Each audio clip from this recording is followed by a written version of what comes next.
सभी नागरिक सज्जन, माता भगिनी, स्वतंत्रता के 75 साल हम सब ने, हमारे देश ने पूर्ण किए हैं।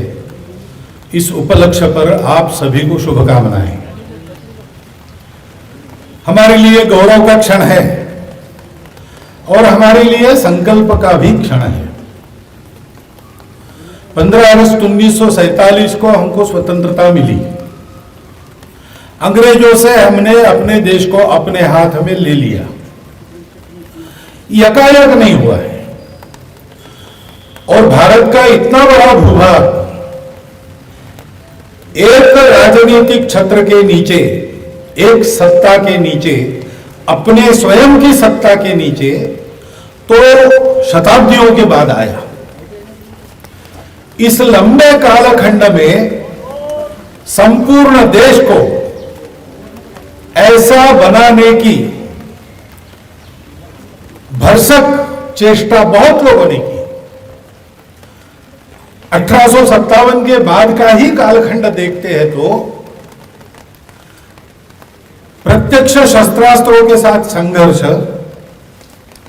समाज में राजनीतिक जागृति करके आंदोलन, समाज के दोष हटा के समाज को सुधारित रूप में, संगठित रूप में आगे लाना और समाज में स्वत्व, देशभक्ति का भाव जागरण, इन चारों रास्तों पर अनेक लोगों ने अपना सर्वस्व देकर काम किया है। इतना जब किया तब 15 अगस्त को हमको स्वतंत्रता मिली। यानी क्या? तो हम अपने देश को अपने मन के अनुसार बनाए, अपने समाज की उन्नति के लिए, अपने समाज की आकांक्षाओं की पूर्ति के लिए हम अपने लिए अपने देश को बड़ा बनाए। इसलिए हमको उस देश को चलाने का स्वातंत्र्य मिला। हमने लिया, मिला यानी किसी की कृपा से नहीं मिला, ये पूरा लंबा संघर्ष करने के बाद मिला। अब वो तंत्र तो हमको मिल गया, लेकिन उसको स्वतंत्र बनाना है। उसकी प्रक्रिया भी तब से शुरू हो गई। स्वतंत्र बनाने में अनेक बातें रहती हैं। जिनको स्वतंत्र होना है उनको सब मामलों में स्वनिर्भर होना पड़ता है। विश्व से संबंध तो रखने पड़ते हैं, लेकिन अपनी इच्छा के अनुसार हम रख सके इतना सामर्थ्य कमाना पड़ता है।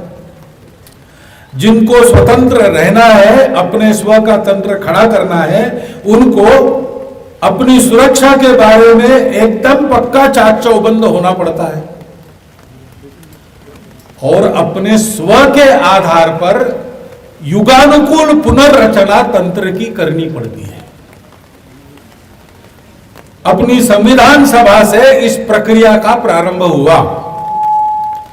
यह प्रक्रिया भी लंबी चलेगी, क्योंकि हमने अपने प्रकृति के अनुसार, अपनी इच्छा के अनुसार, अपनी आकांक्षा के अनुसार अपने देश को चलाने का प्रारंभ 15 अगस्त 1947 को शताब्दियों के बाद किया। तब तक तो कभी सिकंदर, कभी कोई वही अपने उद्देश्यों के लिए हमारे देश को चलाते थे।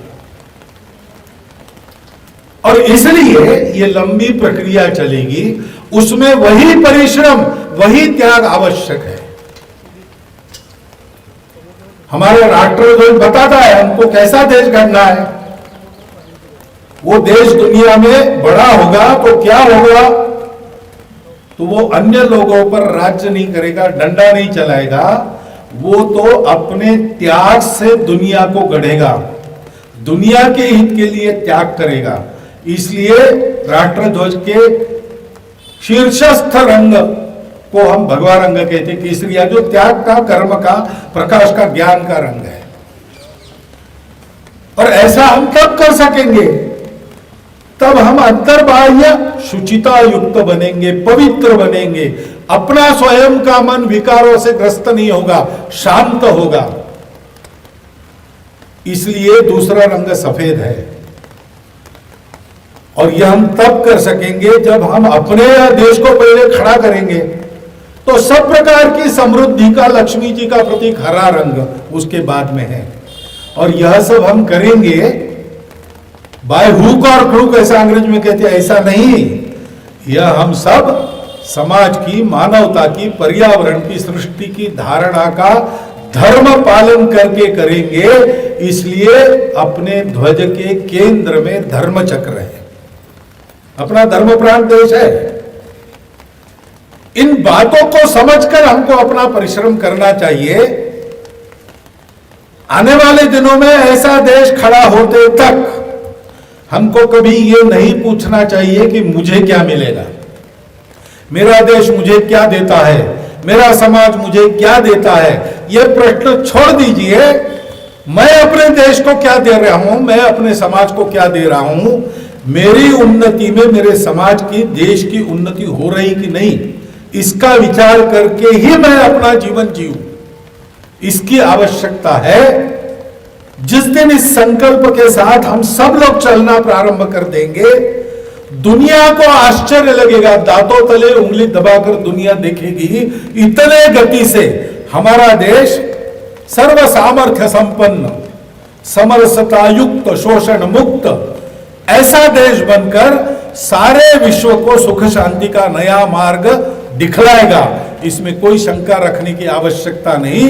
हमारे देश के सब पुरोधाओं ने इस आशावादिता को, इस भविष्यवाणी को प्रकट किया है। उनकी इस आशा को साकार करने के लिए हमारी भी यह आकांक्षा है। उस आकांक्षा के संकल्प पर पक्का होकर हम लोगों को आज इस झंडा वंदन के कार्यक्रम से इस संकल्प के साथ विदा होना पड़ेगा।